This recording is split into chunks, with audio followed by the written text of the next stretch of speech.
और 3 बार हम लंबा गहरा श्वास लेते हुए ओम का उच्चारण करते हैं। आइए।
आज के सत्र में आप सबका हार्दिक अभिनंदन, स्वागत।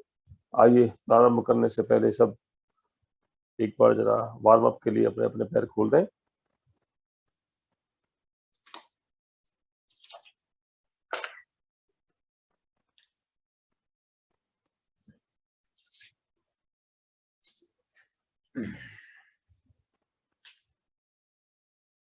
दोनों पैरों को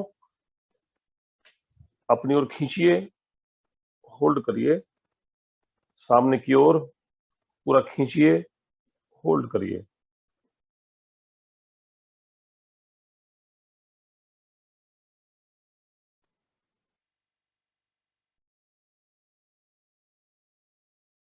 आज हम चर्चा करने वाले हैं शरीर क्या है, रोग क्या है, कितना डरना चाहिए। इस उम्र में माने पोस्ट 50 की एज में आमतौर पर क्या क्या रोग होते हैं और उनसे कैसे हम उसको मैनेज करें बिना ज्यादा दवाओं को खाए। यदि चाहें तो आप अपने साथ अपने कागज पेन भी रख सकते हैं।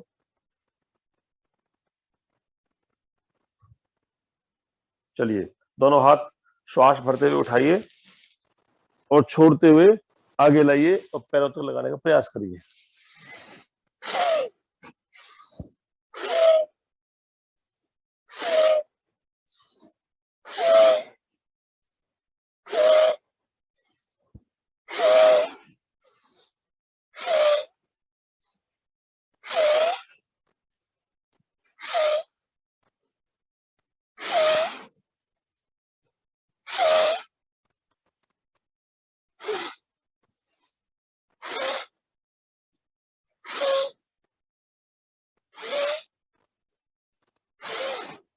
विश्राम। एक दो लंबे गहरे श्वास, फिर दोनों हाथों को सामने रखेंगे, तेजी से श्वास को छोड़ते हुए पीछे लाएंगे और भरते हुए आगे।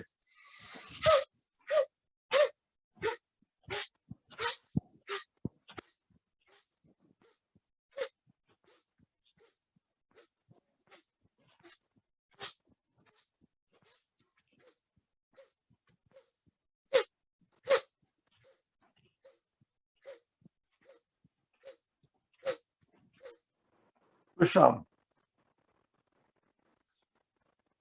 रिलैक्स होकर बैठें। इस प्रकार बैठें कि आपकी एडी सेंटर में हो, लेफ्ट पैर उसके ऊपर राइट। इसको कहते हैं सिद्ध आसन। इसका उद्देश्य क्या है कि आपकी कमर गर्दन सीधी हो। आप अगर ऐसे बैठते हैं तो दिक्कत उसमें भी कुछ नहीं है, पर उसमें कमर सीधी नहीं हो सकती। जब हमारी कमर सीधी होती है तो हमारे लंग्स को मैक्सिमम स्पेस मिलता है एक्सपेंड करने के लिए। इसलिए सीधा बैठने का प्रयास करें। जैसा मैंने बताया था, हम अपने लंग्स को जितना एक्टिवेट करते हैं उतनी ही अच्छी मात्रा में ऑक्सीजन प्राणवायु हम इनहेल कर पाते हैं। सीधा बैठें, दोनों हाथ घुटनों पर, आंखें कोमलता से बंद, श्वास को धीमे धीमे आने दीजिए, जाने दीजिए।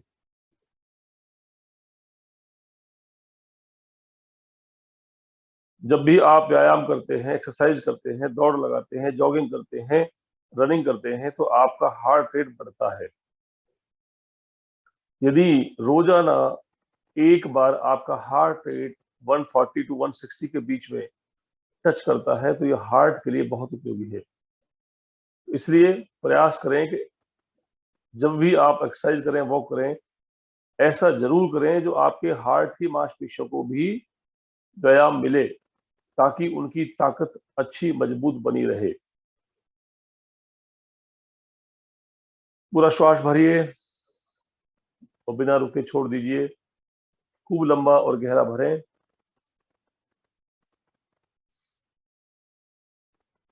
मन में ये भाव रहे कि आप अपने फेफड़ों के अंतिम छोर तक इस प्राणवायु को पहुंचा रहे हैं। और जब प्राणवायु भीतर जाती है तो आपके शरीर की एक एक कोशिका को ऊर्जान्वित करती है, और जब आप श्वास को बाहर छोड़ते हैं तो भीतर का सारा कलुष, तमस, चिंता, द्वेष, नकारात्मक ऊर्जा, नकारात्मक सोच सब बाहर आ जाते हैं। स्वयं को परम सौभाग्यशाली समझते हुए, उस परम पिता परमात्मा, उस ईश्वर की सबसे श्रेष्ठ कृति समझते हुए, अपने चारों ओर उस ईश्वर की उपस्थिति को अनुभव करते हुए श्वास को लेते रहिए, छोड़ते रहिए। पहला अभ्यास भस्त्रिका।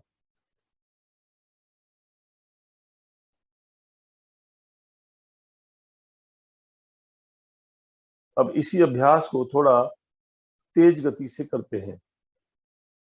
दोनों हाथों को अपने कंधों पर रखें, मुट्ठी बंद करते हुए श्वास को भरते हुए ऊपर की तरफ ले जाएंगे और छोड़ते हुए तेजी से नीचे लाएंगे।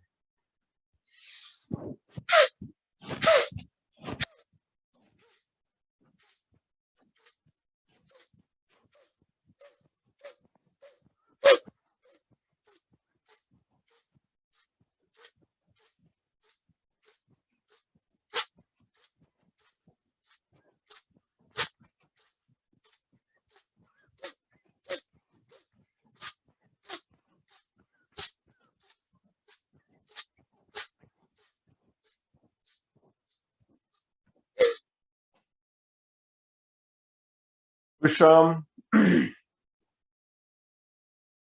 आंखें बंद, शरीर स्थिर शांत रहे। दोनों हथेलियां घुटनों पर और श्वास को जहां का तहां रोक दीजिए।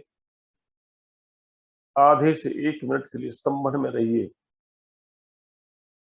और अपने भीतर ऊर्जा की अनुभूति आपको होती होगी। अगर श्वास न रोक पाए तो बहुत धीमे धीमे श्वास को आने दीजिए, जाने दीजिए।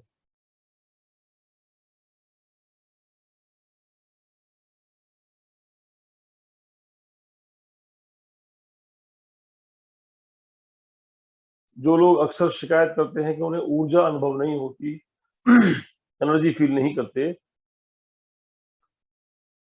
सच ये है कि हमारे शरीर के भीतर एनर्जी भरपूर मात्रा में स्टोर रहती है। यदि हम उसको मेटाबोलाइज करते हैं तो वो हमें खर्च होने के लिए उपलब्ध होती है। इसलिए स्वस्थ रहना है तो आप व्यायाम, प्राणायाम, एक्सरसाइज, वॉक, कुछ ना कुछ अवश्य करिए।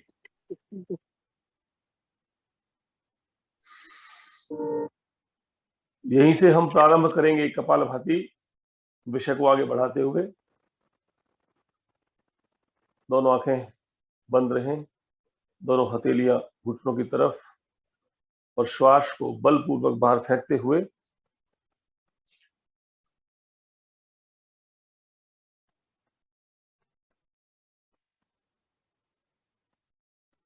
आइए।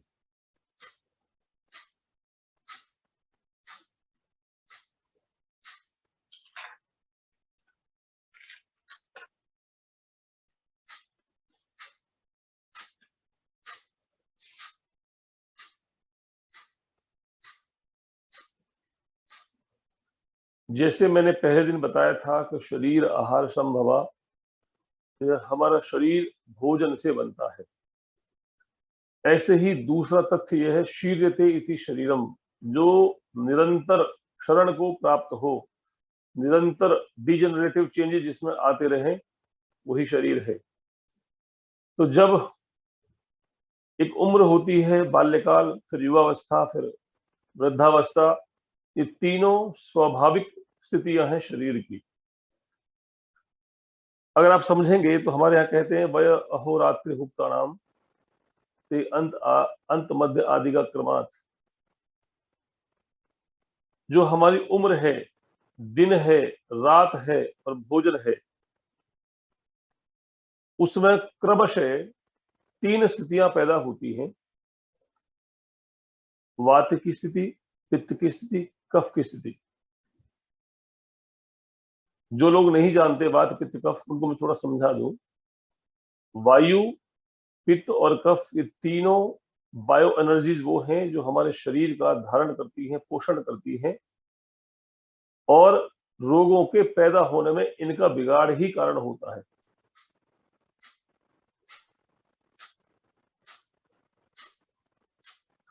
शरीर में जितनी भी सेंसेस हैं, जितने भी मूवमेंट्स हैं, जैसे आप भोजन करते हैं तो मुंह से लेकर के गुदा तक उसकी मूवमेंट होती है, जैसे शरीर में रक्त घूमता रहता है, जैसे आप मूवमेंट करते हैं, चलते हैं, जैसे आपके थॉट प्रोसेस चलते रहते हैं, ये सब वायु की वजह से है। वायु एक बायो एनर्जी है, वात। ऐसे ही दूसरी बायो एनर्जी है पित्त।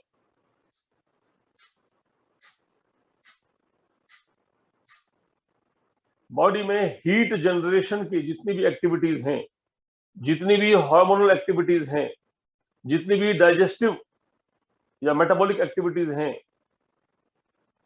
हम देखते हैं, चमड़ी का रंग है, बॉडी का टेम्परेचर है, ये सब के सब पित्त से हम डिनोट करते हैं।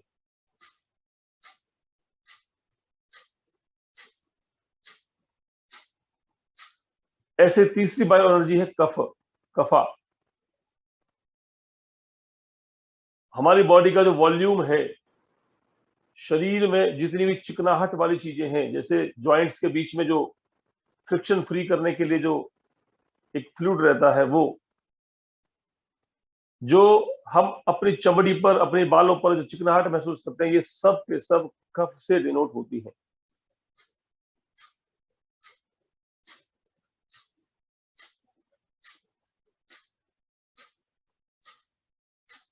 अब बड़ी मजे की बात है कि मैंने कहा वह अहोरात्रि भुक्ता नाम, वह माने उम्र। उम्र के प्रारंभ में कफ बढ़ता है, क्योंकि शरीर को बढ़ना होता है, वॉल्यूम को बढ़ाना होता है, तो शरीर में कफ बढ़ता है। इसलिए आपने देखा होगा बच्चों को अक्सर कफ के रोग ज्यादा होते हैं। मध्य की उम्र में पित्त बढ़ता है, पित्त का मतलब युवावस्था। आप देखते होंगे कि सबसे ज्यादा एनर्जी वाली उम्र, बहुत गुस्से वाली उम्र पित्त की उम्र होती है, बीच की उम्र होती है मध्यावस्था, युवावस्था। तीसरी उम्र आती है वृद्धावस्था, पोस्ट 45, पोस्ट 50, वायु बढ़ती है, डीजनरेटिव चेंजेस बढ़ जाते हैं। तो डीजनरेटिव चेंजेस जिससे होने वाले जितने भी तरह के रोग हैं, वो सब उसमें स्वाभाविक रूप से आते हैं। करते रहिए, करते रहिए। पेट को बलपूर्वक पीछे की तरफ धकेलना, श्वास को बाहर की तरफ फेंकना, और धीमे से अपने आप श्वास को भीतर आने देना। इसी गति को बस लयबद्ध तरीके से करते रहना।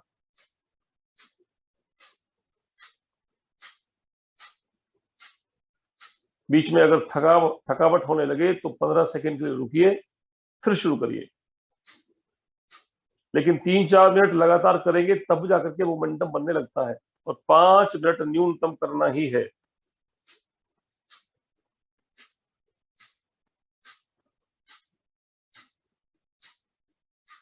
तो जो उम्र की तीसरी स्थिति है, जहां पर स्वाभाविक रूप से बदलाव होते हैं, डिजेनरेटिव चेंजेस आते हैं, वो रोग का हिस्सा नहीं है, वो शरीर की स्वाभाविक स्थिति है। हाँ, उसमें रोगों की संभावना बढ़ जाती है यदि हम अपना lifestyle, diet style, thought process पर काबू न रखें तो।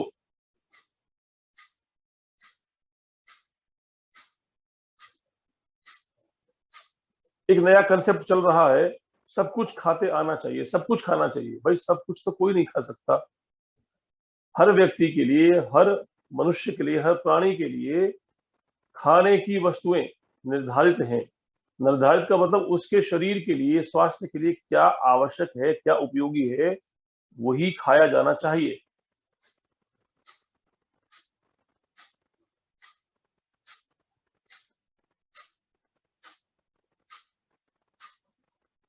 क्या खाद्य है, क्या अखाद्य है, क्या खाना चाहिए, क्या नहीं खाना चाहिए, इसको हमें कसौटी पर कसना ही चाहिए यदि हम अपने आप को रोग से और मानसिक तनाव से मुक्त रखना चाहते हैं। अब जैसे मांसाहार आजकल बहुत प्रचलन में है कि सब लोग प्रयास करते हैं कि सब कुछ खाने के फेर में मांसाहार भी हमारे भोजन का स्वाभाविक हिस्सा बनता जा रहा है। लेकिन दूसरी ओर आप देखते होंगे घर में, परिवार में, समाज में हिंसाएं और असहिष्णुता बढ़ रही है। उसके पीछे ढेर सारे कारण हो सकते हैं, लेकिन एक कारण ये भी है, हिंसा से प्राप्त भोजन मन में हिंसक भाव और बेचैनी ही पैदा करता है।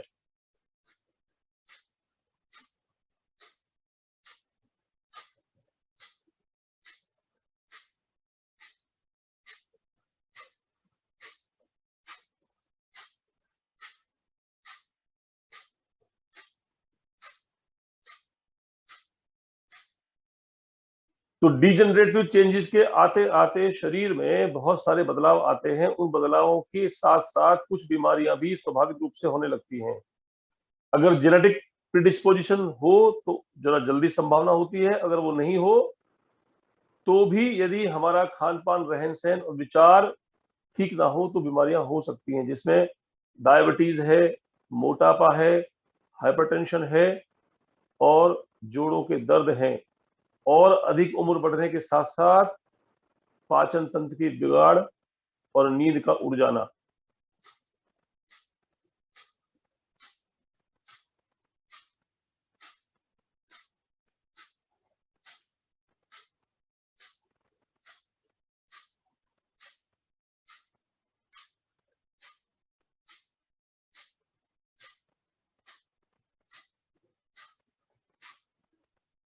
आइए अंतिम आधा मिनट सब लोग मिलकर के कपालभाति करेंगे। जो लोग छोड़ बैठे हैं वो भी प्रयास करें। 1 सेकंड में 1 स्ट्रोक और 30 स्ट्रोक्स हम लगाएंगे मिलकर के आधा मिनट।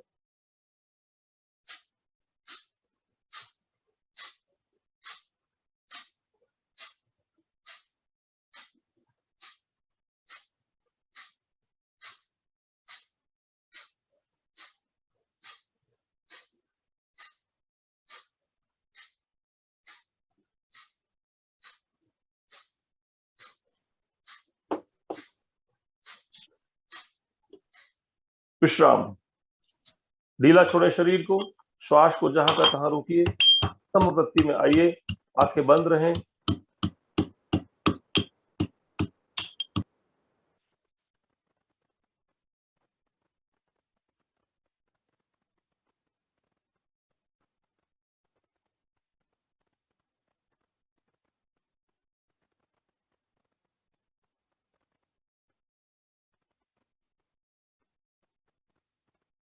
कपालभाति करने के पश्चात आप अपने श्वास को 15-20% अधिक देर तक आराम से रोक सकते हैं। क्यों? क्योंकि आपके लंग्स को कपालभाति करने से धीमे धीमे जो उसकी वाइटल कैपेसिटी है वो बढ़ने लगती है, और ये बढ़ने की जो स्थिति है वो 2-3 दिन में ही दिखने लगती है। दोनों पैर खोल दीजिए।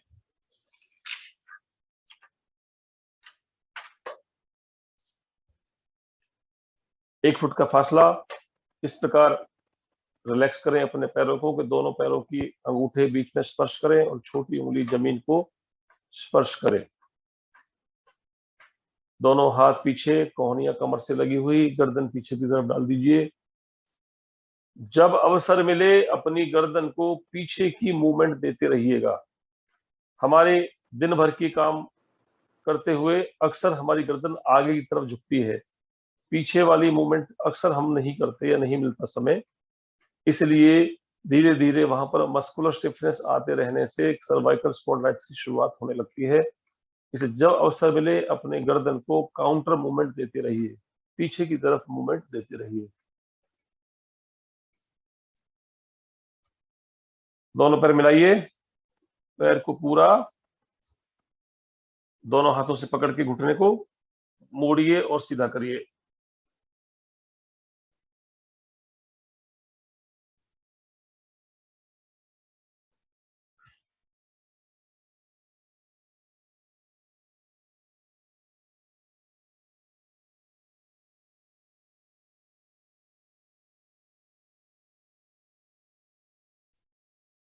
विश्राम।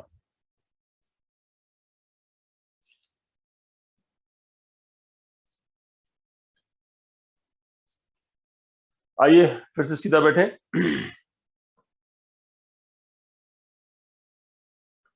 हम 5 मिनट का सत्र और करेंगे कपालभाति का और बात को सुनते रहेंगे। आइए शुरू करते हैं।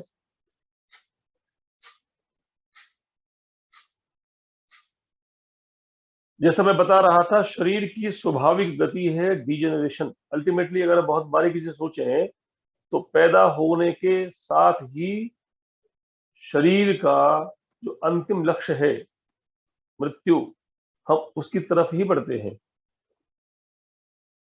एक एक क्षण, एक एक दिन, एक एक महीना, एक एक साल करते करते करते करते हम अंततः ग्रेसफुली अपने स्वाभाविक उम्र को प्राप्त होते हैं।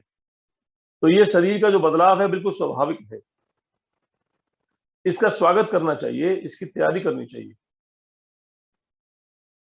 दूसरी बात, हमें बीमारियों से डरना नहीं चाहिए, बल्कि जानकारी प्राप्त करके उसके विषय में उसके साथ मजबूती से भिड़ना चाहिए।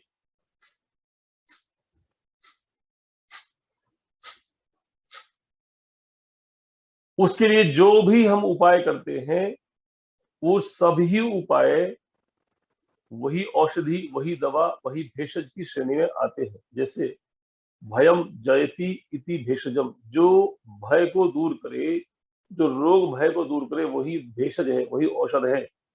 ऐसा जरूरी नहीं है कि कोई समस्या होने पर आप जो खाएंगे पिल्स, गोलियां, टैबलेट, कैप्सूल, वही दवा होगी। आप कहीं बाहर जा रहे हैं, रास्ते में कुत्ता मिल जाए और वो आपकी तरफ दौड़ने लगे, आपने डंडा दिखा दिया तो कुत्ता भाग गया, ये भी औषधि है, ये भी भेषज है। जैसे मैं कल बता रहा था कि 90% या 85% पेट के बिगड़े हुए जो मामले होते हैं उसमें उपवास सबसे प्राथमिक चिकित्सा है। दवा खाते हैं तो 3 दिन खानी पड़ेगी और कुछ नहीं खाएंगे तो 24 से 48 घंटे लगेंगे ठीक होने में। ऐसे ही सामान्य रूप से होने वाला बुखार जो आजकल हो रहा है, वायरल फीवर, उसमें दवा की आवश्यकता नहीं होती है। केवल और केवल बुखार को हल्का कम करने के लिए प्रयास करें। हाँ, अगर उसमें कोई गंभीर लक्षण पैदा हो रहे हैं तो आप उसके लिए चिंता करिए। नहीं तो सामान्य जो जुकाम, बुखार, खांसी होता है वो आमतौर पे 5 से 7 दिन में निपट जाता है। अनावश्यक दवाओं को भरने से कोई लाभ नहीं, हानि ही होती है।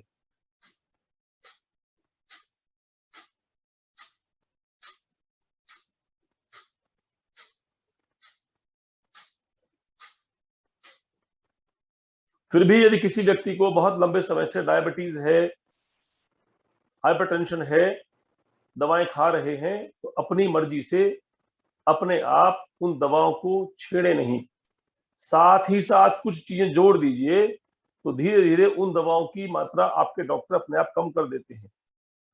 जैसे जिन व्यक्तियों को डायबिटीज रहती है, लंबे समय से औषधियां खा रहे हैं, यदि वो 5 से 7 किलोमीटर की तेज चाल, ब्रिस्क वॉकिंग ऐड कर दें, 15 से 20 मिनट कम से कम प्राणायाम, उसमें कपालभाति, अनुलोम विलोम जोड़ दें, 6-7 घंटे की बढ़िया नींद लेने लगे, तो आप देखेंगे 1 महीने के अंदर अंदर ही उनकी डायबिटीज की दवा कम होने लगेगी।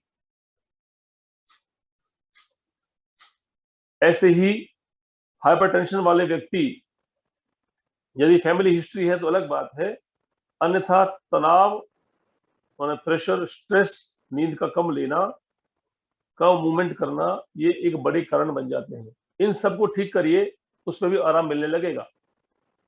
ऐसे ही आर्थराइटिस, आर्थराइटिस के लिए कुछ बातें समझने की जरूरत है।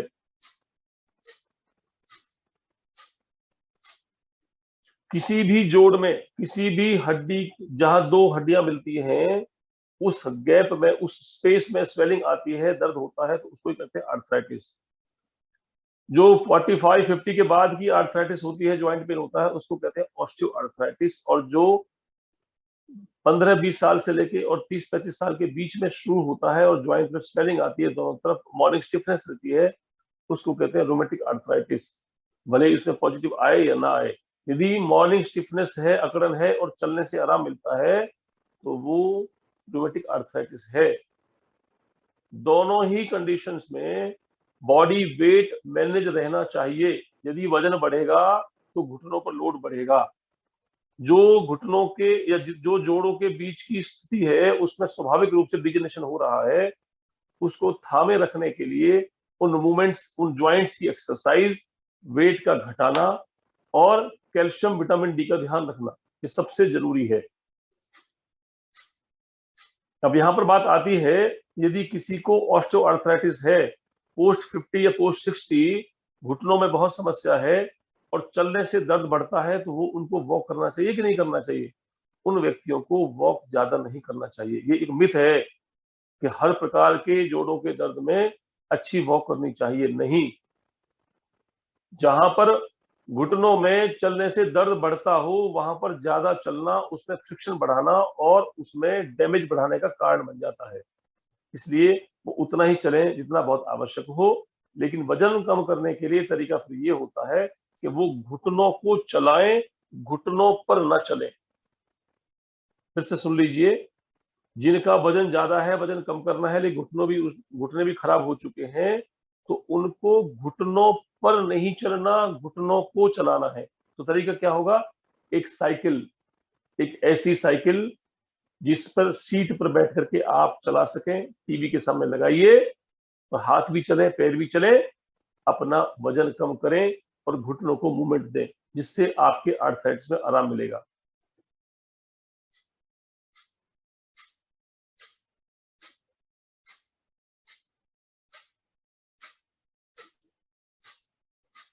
जिनके घुटने इस तरह से तकलीफ में नहीं है, उन सब के लिए अच्छी वॉक बहुत सारे फायदे करती है।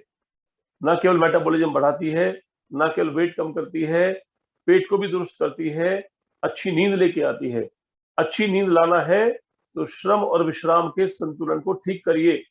सिर्फ आराम और विश्राम ना करिए। जितना थकेंगे, छोटे मोटे काम स्वयं करेंगे, छोटी मोटी दूरी तक पैदल जाएंगे, 3 मंजिल तक की अगर आपकी रहने की स्थिति है, तो वहां पर बजाय लिफ्ट के सीढ़ियों का प्रयोग करिए, तो आपको आराम मिलेगा। आइए उसी प्रकार अंतिम आधा मिनट फिर लोग सब मिल करके हम कपालभाति करते हैं।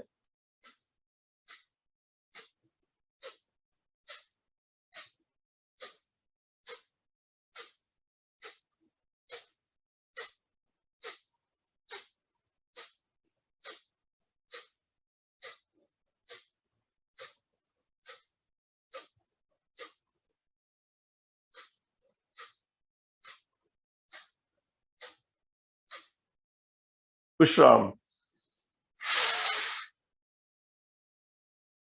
स्तंभ वृत्ति में रहें, ढीला छोड़ें शरीर को, श्वास को जहां का तहां रोक दीजिए।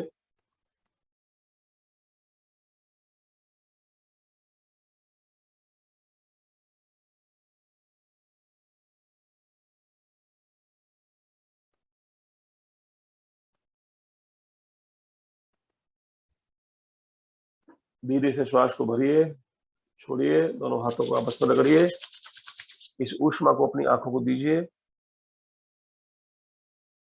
अपनी आंखें खोल दीजिए, दोनों हाथ सामने। इसी प्रकार 50 की उम्र तक आते आते महिलाओं में भी एक स्वाभाविक परिवर्तन होता है, मेनोपॉज।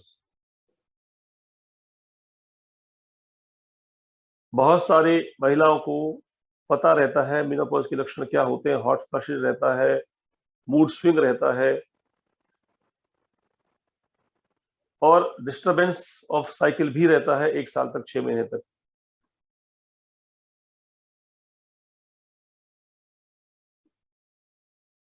वहां पर भी थोड़ी सी सावधानी रख करके हम उस स्थिति से पार पा सकते हैं। दोनों मुट्ठियां बंद करिए। ये भी एक स्वाभाविक स्थिति है जो आएगी ही आएगी। आप भले ही HRT डॉक्टर सजेस्ट करते हैं, हार्मोन रिप्लेसमेंट थेरेपी, लेकिन अल्टीमेटली वो भी आप 6 महीना साल लेने का बंद करना ही पड़ेगा आपको। इसलिए पहले से तैयारी करें। कुछ चीजें होती हैं जो उस समय में बहुत उपयोगी रहती हैं। एक तो कैल्शियम सप्लीमेंटेशन का बहुत ध्यान रखें और विटामिन डी के लिए धूप का सेवन जरूर किया करें। बड़े अफसोस की बात है कि हिंदुस्तान जैसे मुल्क में जहां धूप प्रचुर मात्रा में उपलब्ध रहती है, वहां पर भी हमको विटामिन डी कम मिलता है। क्यों? क्योंकि हम धूप का सेवन नहीं करते। आधे घंटे रोज आप धूप का सेवन करेंगे तो डेली डोज पूरा होगा। विटामिन डी एक ऐसा विटामिन है जिसके बारे में बहुत कम चर्चा है, बहुत लेस अंडरस्टूड है, लेकिन बहुत आवश्यक है हड्डियों के लिए, मांसपेशियों के लिए और माइंड के लिए भी, स्ट्रेस के लिए भी बहुत ज्यादा उपयोगी है विपरीत दिशा में। इसलिए विटामिन डी को आप हल्के से ना लें, धूप से अपना रोज की डोज लेते रहें और आपका अगर बहुत पहले से कम है तो विटामिन डी की डोज मार्केट में मिलती है, वो आप जरूर लें। विटामिन डी ना लेने से या विटामिन डी कम होने से हमारे शरीर में कैल्शियम का एब्जॉर्प्शन नहीं होता। दोनों हाथ ऊपर इस प्रकार पकड़िए, हथेली एक दूसरे के सामने और खींच दीजिए ऊपर की तरफ। श्वास को भरिए और अपने हाथ को सर के पीछे से ले जाते हुए पीछे की तरफ खींचिए। छोड़िए श्वास, सामने ऊपर खींच दीजिए दोबारा, फिर भरिए।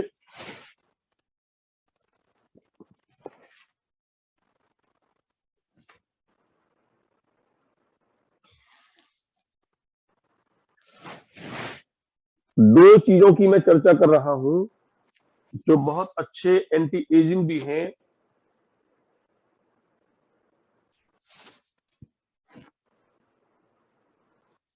और पोस्ट 50 की उम्र में बहुत उपयोगी हैं। सभी के लिए अश्वगंधा, आप लोग जानते होंगे, विदानिया सोमनिफेरम कहते हैं लैटिन में, अश्वगंध नागौरी बोलते हैं आम भाषा में।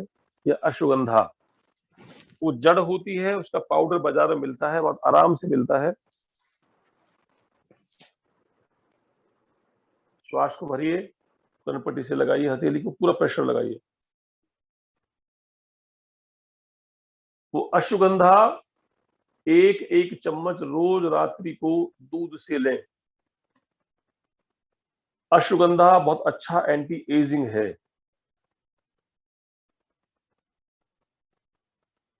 ज्वाइंट्स में जो इन्फ्लामेशन आती है उसको दूर करता है, बहुत अच्छा एनर्जाइजर है। बहुत थकावट रहती हो, कमर में दर्द रहता हो, उसके लिए बहुत उपयोगी है।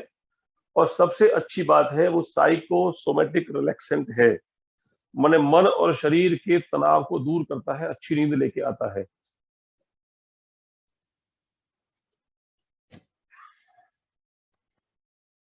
थोड़ा वजन बढ़ाने की टेंडेंसी है, इसलिए जिनको वजन ज्यादा हो वो उसकी मात्रा कम रखें और जिनको दूध सूट न करता हो वो उसको पहले घी में रोस्ट कर लें। एक कढ़ाई में डाल करके थोड़ा सा घी, उसको पाउडर को भून लीजिए, उसके बाद पानी से लेते रहिए। क्योंकि अश्वगंधा का जो अल्कलॉइड है वो फैट सोल्यूबल है, इसलिए अच्छा रहेगा कि दूध से लें। दूध सूट ना करता हो तो पानी से लें। इसी प्रकार महिलाओं के लिए शतावरी, शतावरी बोलते हैं, शतावरी बोलिए, यह भी आराम से मिलने वाली एक औषधि है जो नॉन हार्मोनल है लेकिन हार्मोन्स को रेगुलेट करती है। पोस्ट मीनोपॉजल या पेरीमीनोपॉजल, जब मीनोपॉज जब शुरू होने लगे तभी आप एक एक चम्मच शतावरी को दूध से अथवा पानी से लेते रहिए। शतावरी के और ढेर सारे उपयोग हैं। न केवल ये पोस्ट मेनोपॉजल सपोर्ट करता है, बल्कि ड्यूरिंग प्रेगनेंसी या जब पोस्ट प्रेगनेंसी लैक्टेटिंग मदर होती है उसकी उसको भी ताकत देने के लिए बहुत उपयोगी है। दूध की मात्रा बढ़ जाती है इससे। एंटी डिजेनरेटिव है, रसायन है। रसायन कहते हैं यत जरा व्याधि नाशनम, जो बीमारी और रोगों को दूर रखे वो रसायन है। अश्वगंधा उसमें एक है, और ऐसे ही शतावरी भी है। तीसरा ऐसे होता है आंवला। सब लोग जानते हैं आंवला विटामिन सी का सबसे श्रेष्ठ स्रोत है। एक ऐसा विटामिन सी का सूत्र है जो आग पर गर्म करने से भी जिसका विटामिन सी नष्ट नहीं होता। आमतौर पर विटामिन सी की किसी भी औषधि को, किसी भी चीज को, इवन नींबू पानी आप गर्म लेते हैं तो विटामिन सी उसका खत्म हो जाता है। इसलिए आंवले का विटामिन सी कभी नष्ट नहीं होता आग पर गर्म करने से, तो सबसे सुरक्षित है। जितने विटामिन सी की टैबलेट्स आप लेते हैं सब सिंथेटिक होती हैं। कोरोना काल में खूब विटामिन सी की गोलियां खाई लोगों ने, और चूस चूस के खाई तो गला और पकड़ा गया। बल्कि जितनी भी गोलियां बाजार में उपलब्ध हैं विटामिन सी की, सब के सब सिंथेटिक हैं। तो बेहतर है विटामिन सी के जो स्रोत आपके घर में उपलब्ध हैं उनका सेवन करिए, वो सुरक्षित भी है। विटामिन सी के लिए आप आंवला, 2 आंवला प्रतिदिन प्रति व्यक्ति का सेवन कीजिए। 4 महीने आंवला उपलब्ध रहता है, अब आंवला आना शुरू हो गया है, फरवरी तक मिलता है। घिया कस करिए, निचोड़िए, पी जाइए। या घिया कस करिए, सब्जी में डाल दीजिए, उसको खाइए। या घिया कस करके लोहे की कढ़ाई में बनाए सब्जी, उसमें डाल दें, सब्जी काली हो जाती है। वो काली सब्जी खूब खून बढ़ाती है। इस प्रकार ये आंवले की रसायन या आंवले को रसायन के रूप में इस प्रकार प्रयोग करना चाहिए। आइए आगे बढ़ते हैं। बाह्य प्राणायाम अग्निसार। श्वास को भरेंगे, और मैंने कल 3 बंध बताए थे, सबको मालूम होंगे। जिनको नहीं मालूम है मैं उनको दोहरा देता हूं। मूल बंध कहते हैं जब आप अपने एनस को, पेरिनियल पार्ट को की तरफ खींचकर होल्ड करते हैं, ये मूल बंध है। पेट की मांसपेशियों को पीछे की तरफ खींचकर होल्ड करते हैं, ये उद्यान बंध है। और गर्दन को आगे झुका देते हैं, ये है जलंधर बंध। श्वास को भरेंगे, फिर छोड़ेंगे, छोड़ करके होल्ड करेंगे, और फिर पहले उद्यान बंध लगाएंगे, फिर मूल बंध लगाएंगे, फिर गर्दन को झुकाएंगे। 3 बार करके छोड़ेंगे। आइए।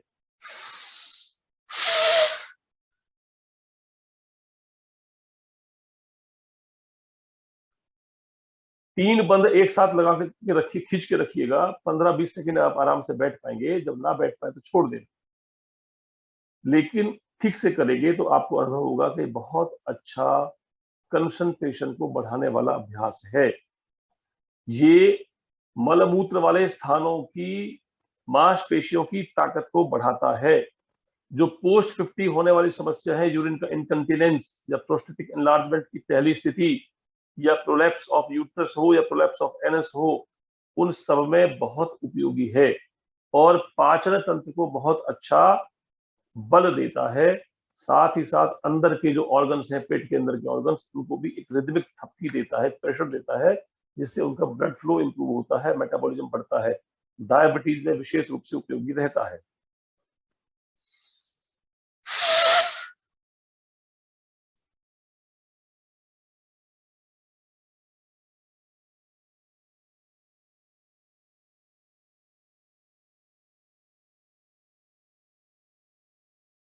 जो लोग 15-20 सेकंड से ज्यादा बैठ पा रहे हैं, या तो अभ्यस्त हैं ऐसा बैठने के, या उनका मूल बंद छूट जा रहा है। ध्यान देना, मूल बंद लगा रहेगा तो आप ज्यादा देर तक बैठ नहीं पाएंगे बिना अभ्यास से। फिर भी प्रयास करते रहिए, कुछ बिगड़ने वाला नहीं है। थोड़ा देर तक लगे, ज्यादा लगे, छूट जाए, कोई बात नहीं, प्रयास करते रहिए।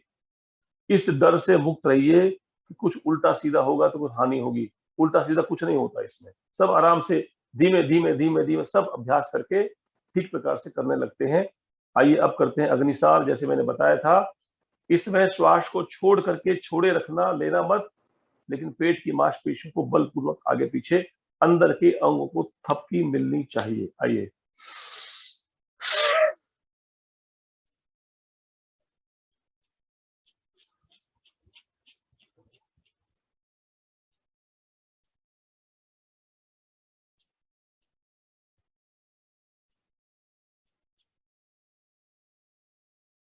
तो एक बार श्वास रोक कर करते हैं तो 30 से 40 बार आप कर पाते हैं। उतना अवश्य करने का प्रयास करें और महसूस करें कि अंदर के अंगों को आप थपका रहे हैं। ध्यान रखना, थपकी देने से रिलैक्सेशन होता है। जैसे मैंने कल भी बताया था कि अंदर के अंगों को छुट्टी मिलती नहीं, कभी छुट्टी देनी भी नहीं। हम भी नहीं चाहते छुट्टी मिले, लेकिन वो छुट्टी पर ना जाना पड़े, इसके लिए उनका रिलैक्सेशन का और पोषण का ध्यान रखिए। अच्छा खाइए, अच्छी ऑक्सीजन ग्रहण करिए और अच्छा रक्त का संचार, खून का जो फ्लो है, ब्लड सर्कुलेशन है, वहां पर भेजने का प्रयास करिए। ये अच्छा माध्यम है पेट के अंदर के सभी महत्वपूर्ण अंगों को रक्त संचार पहुंचाने का। 3 बार कम से कम जरूर करिए।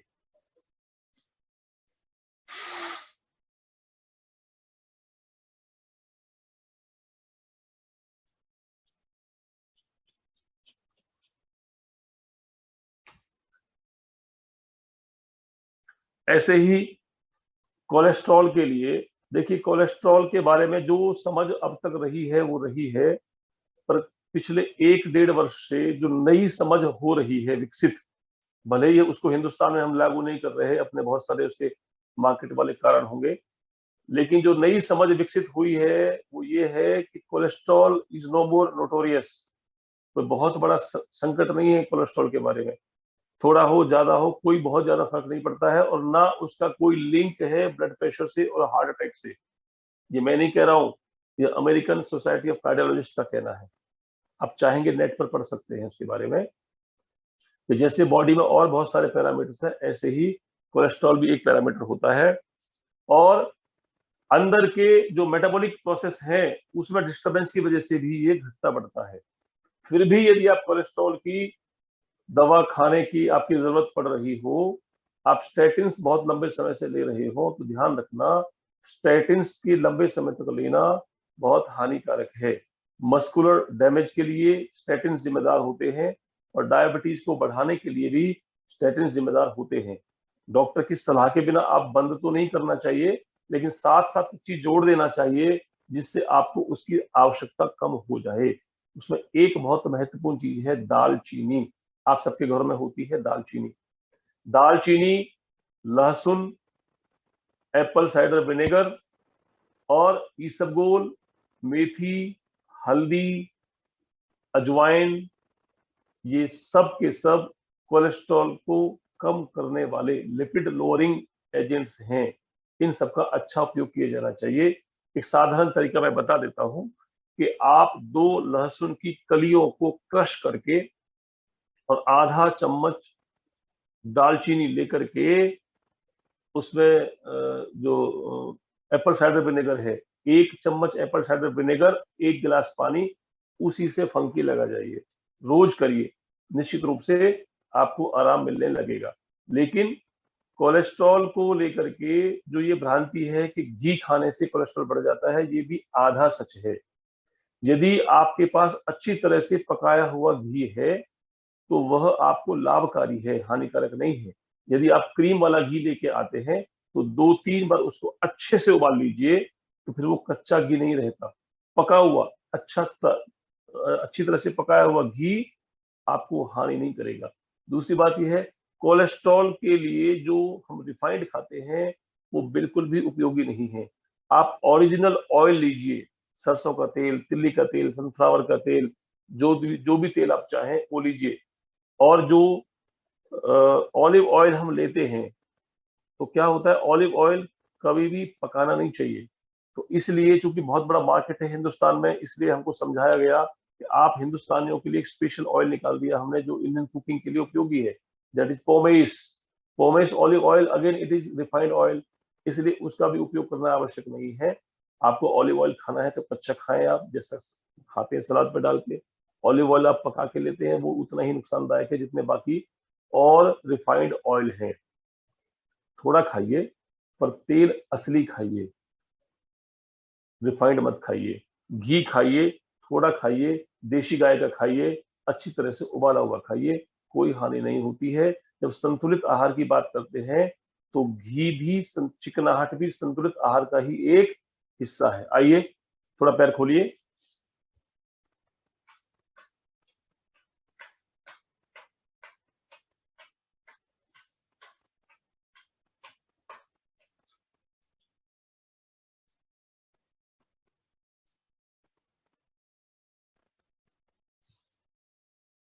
वापस आइए, अनुलोम विलोम की तरफ बढ़ते हैं।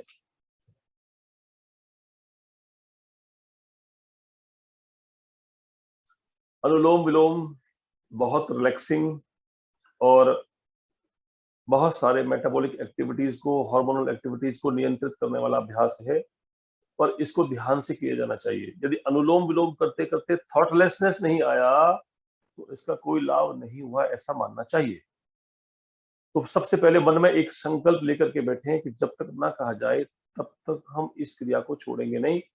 जिस भी मुद्रा में आप आराम से बैठ सकते हो उसमें बैठे, आवश्यक नहीं सिद्धासन में बैठे, आप चेयर पे बैठे, बेड पे बैठे, बस कमर सीधी रहे, दीवार के साथ बैठ सकते हैं, जैसे भी चाहे बैठे, पैर खोल के बैठ सकते हैं, और दाहिने हाथ का उपयोग करें। बीच की 2 उंगली अंगूठा, हाथ थक जाए तो बदल लेना, कोहनी थोड़ा दूर रखना। आइए, गर्दन सामने सीधी, आंखें कोमलता से बंद, लेफ्ट से लंबा श्वास भरिए,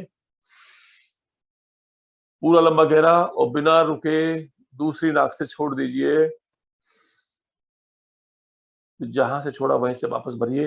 प्रारंभ में आप तेज आवाज के साथ श्वास को भर सकते हैं, छोड़ सकते हैं, तो धीमे धीमे धीमे जैसे आपका अभ्यास होने लगे वैसे वैसे आपकी आवाजें अपने आप कम हो जाती हैं। दूसरा हाथ चाहे तो आप रिलैक्स रखिए या ज्ञान मुद्रा में रखिए, जैसा आप चाहें।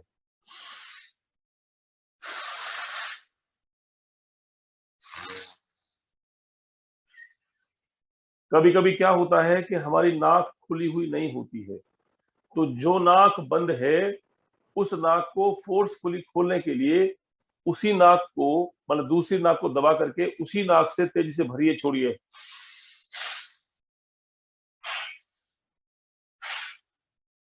तो नाक खुल जाती है।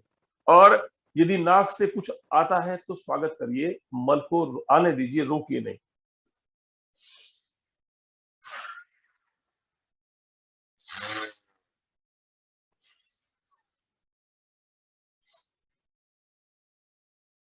मन में अच्छे भाव रखते हुए अनुलोम विलोम करते रहिए। लंबा गहरा श्वास भरिए, लंबा गहरा श्वास छोड़िए। जैसे भाव आप मन में रखते हैं वैसा ही परिवर्तन होता है। इसलिए मन में हमेशा अच्छे भाव रखें। अच्छे भाव मन में होंगे तो आप अपने आसपास के वातावरण में अच्छे भावों का प्रसारण करेंगे। ये बात केवल किताबी बात नहीं है, ये तथ्यपरक है और फैक्ट है और एक्सपेरिमेंटेड है कि जैसा भाव आप रखते हैं उसी भाव की चीजें, उसी भाव से जुड़ी हुई चीजें आपको अपनी ओर आकर्षित करती हैं। इसलिए अच्छा सोचिए, अच्छा होगा। हर समय मन में शिकायत के भाव न रखिए, हर समय मन में नेगेटिव थॉट्स मत रखिए, हर समय अपनी परेशानियों को मत दोहराइए, हर समय अपने बारे में नेगेटिव, हर समय अपने हुए नुकसान के बारे में, हर समय अपने दुर्गुणों के बारे में चिंतन मत करिए। हो सकता है मुझ में, हम सब में ढेर सारी बुराइयां हों, पर कुछ तो अच्छाइयां भी होंगी। इसलिए अपने उन अच्छी बातों को, अच्छी चिंतन को आप हर समय फोकस में रखिए, तो निश्चित रूप से आप अच्छा अनुभव करेंगे। लंबा गहरा श्वास लेते रहिए, लंबा गहरा श्वास छोड़ते रहिए। इसी तरह से हमारे खान पान में जैसे एक रिफाइंड एक बुरी आवश्यक बुराई है, ऐसे ही एक चीज है चाय। आप करते रहें और कान खुले रखें। यदि मन में कुछ और थॉट आए, मेरी कही हुई बात सुनाई पड़े, आपकी क्रिया पर ध्यान रहे, फिर भी मन भटके, तो मन ही मन ओम ओम ओम करते रहिएगा। ऐसे ही एक चीज है चाय। चाय के विषय में भी हम लोगों को बहुत सारी जानकारियां अपने टेस्ट के हिसाब से है। जैसे हमको खाना खाने के बाद चाहिए कुछ गरम गरम, तो हम चाय पीते हैं। जैसे हम सुबह उठते ही हमको अपनी गट मूवमेंट को इम्प्रूव करना है, इनिशिएट करना है, तो हमको चाय चाहिए। ऐसे ही और बहुत से वजहों से हम चाय पीते रहते हैं, जिनमें 2 बार पीते हैं, 3 बार पीते हैं, बहुत थकावट हो रही है तो चाय पीते हैं, मूड नहीं बन रहा तो चाय पीते हैं, रात को हमको जागना है, देर तक जागना है, तो हम चाय कॉफी पी लेते हैं। ठीक है, चाय भी एक अन्य और औषधियों की तरह ये भी औषधि है, पर यदि हम चाय को औषधि की तरह लें तो औषधि है, नहीं तो बहुत खतरनाक चीज भी है। आप देखिए, चाय में 2 चीजें होती हैं, टेनिन और कैफीन। जो कैफीन है उसकी विशेषता क्या है कि वह आपके भोजन के अंदर रहे हुए आयरन को और दूसरे मिनरल्स को 50% तक एब्जॉर्ब होने से रोक देती है। और जो टेनिन है उसकी विशेषता क्या है, वो एक संकोचक है, एस्ट्रिंजेंट है। एस्ट्रिंजेंट कहते हैं उसको जो खून की नलियों को सिकोड़ दे, जो बहते हुए खून को रोक दे। जैसे फिटकरी, आपको कहीं कट लग जाए तो हम फिटकरी लगाते हैं ना, शेव करते समय कट लग जाए तो फिटकरी लगाते हैं। क्यों लगाते हैं? वहां पर खून बहना बंद हो जाता है। आप करते रहिए, लेफ्ट से श्वास को लीजिए, राइट से छोड़िए, इसी क्रम को बार बार दोहराते रहिए। थकना नहीं है, रुकना नहीं है। हाथ थक जाए तो बदल लेना। ये भी ध्यान देना कि थकना और रुकना केवल और केवल मानसिक स्थिति है। आप संकल्पबद्ध हैं तो नहीं रुकेंगे, नहीं थकेंगे। तो इसी प्रकार चाय भी एस्ट्रिंजेंट है टेनिन की वजह से। और वह भी, अगर किसी को, व्यक्ति को नई चोट लगी है, खून बह रहा हो, तो चाय का ठंडा पानी आप डालेंगे तो खून बहता बंद हो जाएगा। इसी प्रकार आप सोचें, कल्पना करें, खाना खाने के पश्चात हम क्या पीते हैं? चाय। तो पीते हैं कुछ गरम गरम चाहिए, तो गरम गरम पानी भी हो सकता है, पर लेकिन चाय पीते हैं। नुकसान क्या होता है? चाय के अंदर का जो टेनिन है वो एस्ट्रिजेंट होने की वजह से जो डाइजेस्टिव जूसेस अच्छी मात्रा में निकलने चाहिए थे भोजन के पश्चात, वो उल्टा निकलना कम हो जाते हैं। तो हमको फिर फर्मेंटेशन होता है, गैस की स्थिति बन जाती है।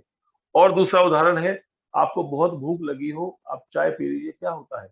भूख बंद हो जाती है। क्यों बंद हो जाती है? क्योंकि भूख कब लगती है? भूख तब लगती है जब पेट के अंदर हजम करने वाले डाइजेस्टिव जूसेस, एंजाइम्स आते हैं। वो आते हैं तो डिमांड क्रिएट होती है कि अब आप भोजन डालिए। लेकिन आप चाय पी लेते हैं तो भूख बंद हो जाती है, तो क्या होता है? डिमांड खत्म हो जाती है, क्योंकि डाइजेस्टिव जूसेस आना बंद हो गए। इसलिए चाय को भोजन के पश्चात तो बिल्कुल न लें।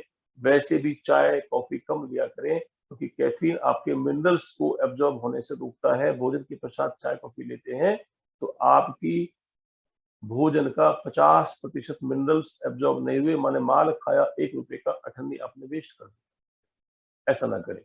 चाय को पीना ही है तो बिना दूध के, बिना चीनी के ग्रीन टी लीजिए, उबालिए, उबलते पानी में डालिए, ढक के छोड़िए, इन्फ्यूजन होने दीजिए, देन उसको पीजिए। उसमें चाहे नींबू डालें या शहद डालें, वो आप ले सकते हैं।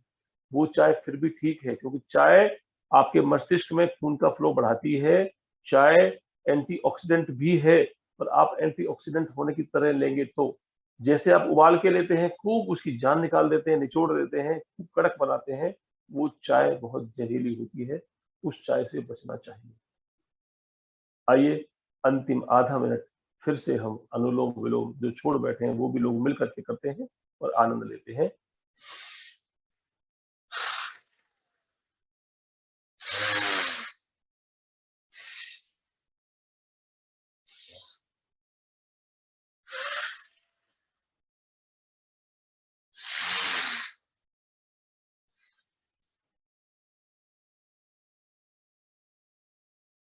बाई नासिका पर ला करके अपना कर्म पूरा करें। जब कर्म पूरा हो तो अपनी क्रिया को विराम देना, दोनों हाथों को नीचे ले आना, आधे से 1 मिनट के लिए स्तंभन में रहना, माने ना श्वास को लेना ना श्वास को छोड़ना। विश्राम, दोनों हाथ नीचे, आंखें बंद, ढीला शरीर, और स्तंभ वृत्ति में रहें, न श्वास लेना न श्वास छोड़ना।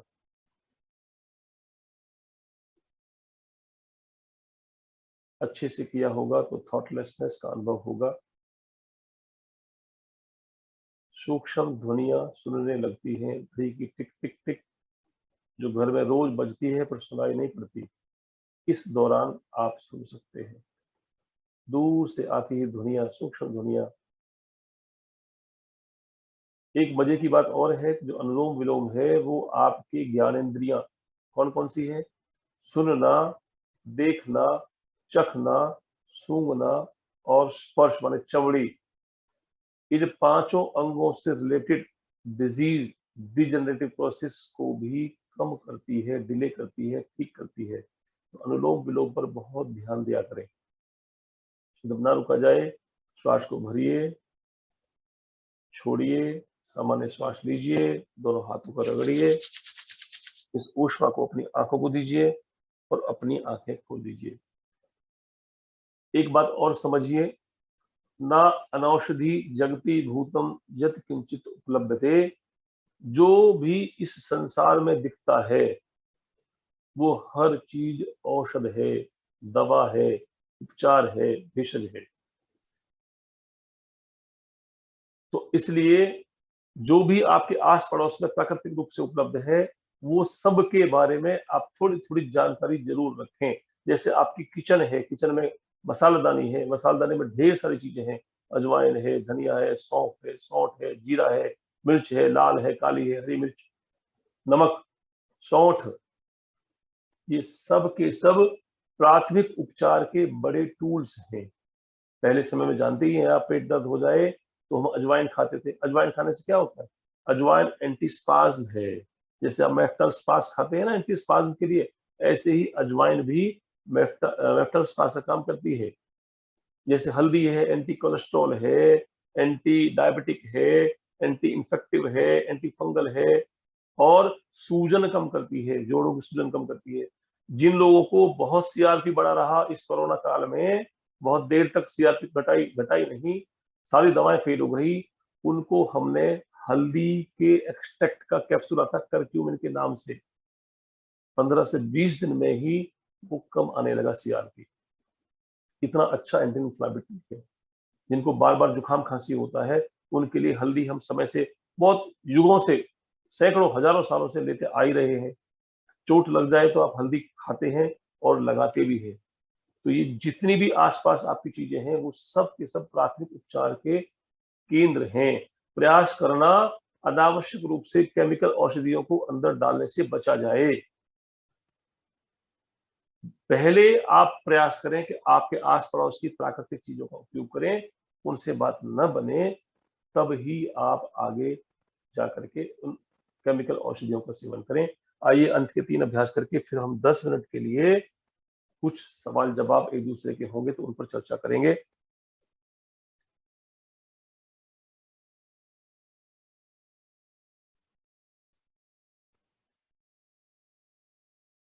चलिए, पहली उंगली माथे पर, बीच की 2 उंगलियों से आंखों के कोने पर दबाव डालें, कानों के फ्लैप बंद करें। उससे पहले सुन लीजिए कि 3 बार हमिंग साउंड करते हुए श्वास को छोड़ना है।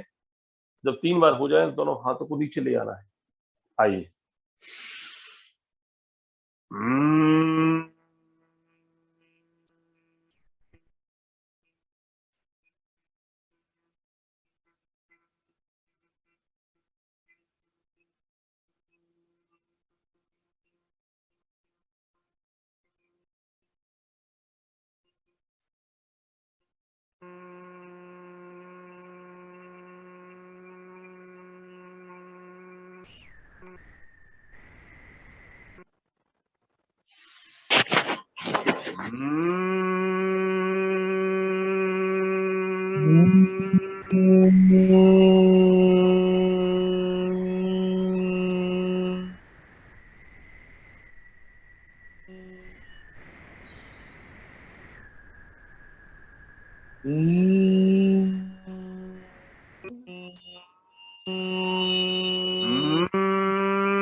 एक बार सब लोग अपने आप को अनम्यूट करिए, तो भ्रामरी और उद्गीत इन दोनों अभ्यासों को सबकी साउंड सुनते हुए करेंगे तो बहुत आनंद आएगा।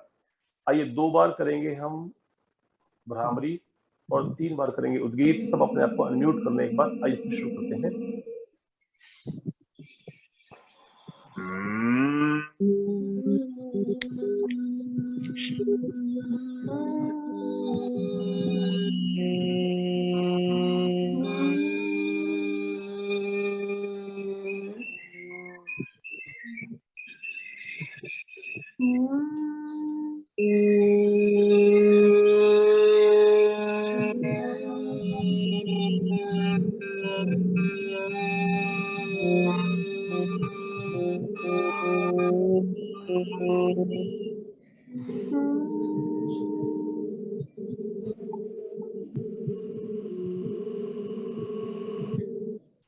दोनों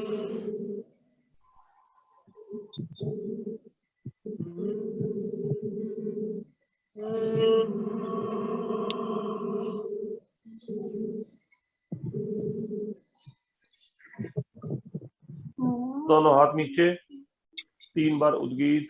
उसी प्रकार श्वास को भरते हुए आंखें बंद रखते हुए पूरे ध्यान पूर्वक लंबा और देर तक श्वास छोड़ते हुए ओम का उच्चारण करते हैं।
मौन।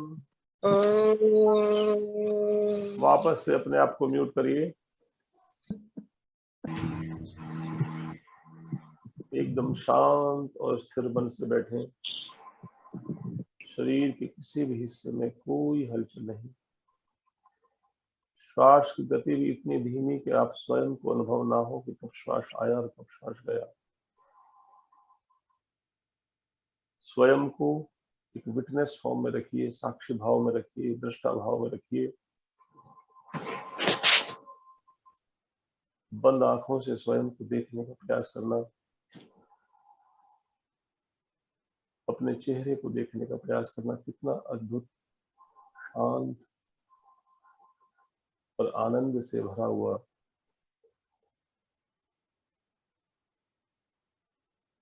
अपने श्वासों को देखने का प्रयास करें। अपने ध्यान को अपने श्वासों पर केंद्रित करिए।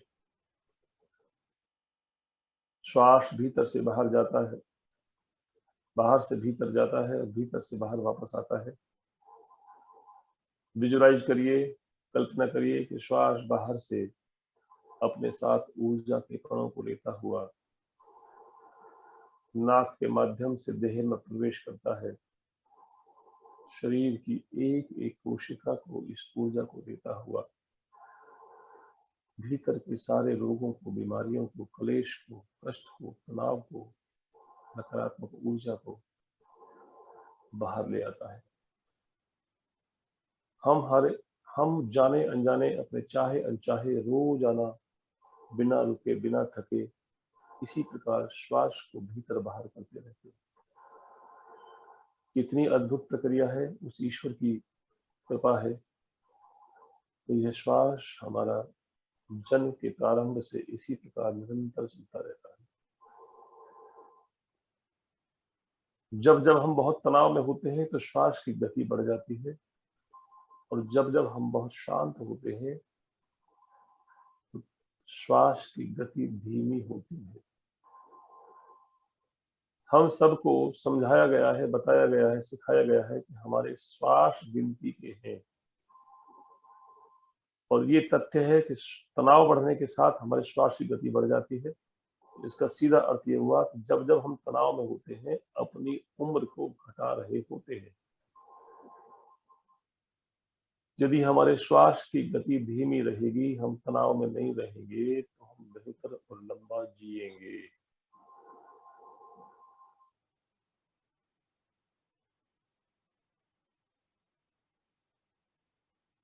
ऐसे ही बैठे बैठे बिना किसी खास विचार के दिमाग में रखते हुए स्थिर और शांत बैठे रहें।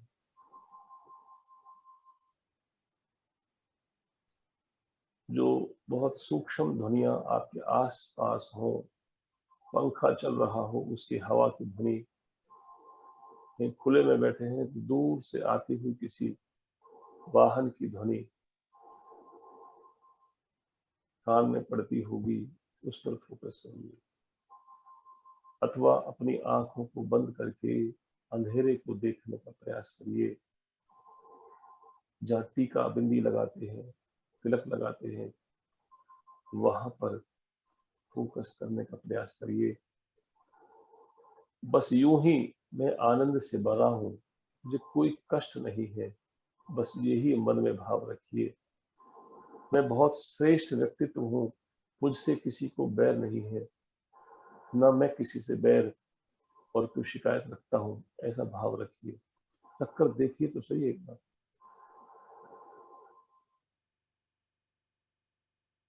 अपनी भ्रुकुटी को ढीला रखिए, अपने कंधों को ढला रखिए। हमको पता नहीं होता कि हम अक्सर इन सबको खींच के रखते हैं। न भ्रुकुटी ढीली होती है, न कंधे ढीले होते हैं।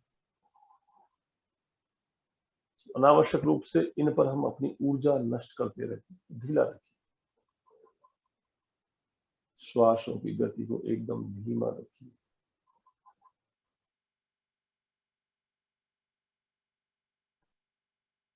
मन में अच्छे संकल्प, तन में मनः शिव संकल्पमस्तु, और मेरे उन अच्छे संकल्पों को पूरा करने का बल वह ईश्वर प्रदान करे। वो करेगा ही करेगा। आप करिए तो, अच्छे संकल्प करिए तो वो पूरे होंगे। ऐसा भाव मन में रखिए। दोनों हाथों को ऊपर उठाइए, जेंटली रब करिए, ऊष्मा उत्पन्न करिए। इस ऊष्मा को, अपनी गर्म हथेलियों को अपनी आंखों पर रखिए। फिर कप बनाते हुए अपनी आंखों को खोलिए, बंद करिए। फिर चेहरे का, आंखों का मर्दन करते हुए अपने हाथों को नीचे रखिए। यहाँ तक आते आते आप भरपूर रिलैक्स और अच्छा अनुभव करने लगते हैं। तो आज का सत्र जो योग प्राणायाम का और कुछ जानकारियां देने का था, वो यहीं पर समाप्त करता हूँ। Over to madam. अगले 10 मिनट के लिए कुछ पूछना हो किसी को तो पूछ सकते हैं। जी, thank you sir, thank you so much. Beautiful session bye sir.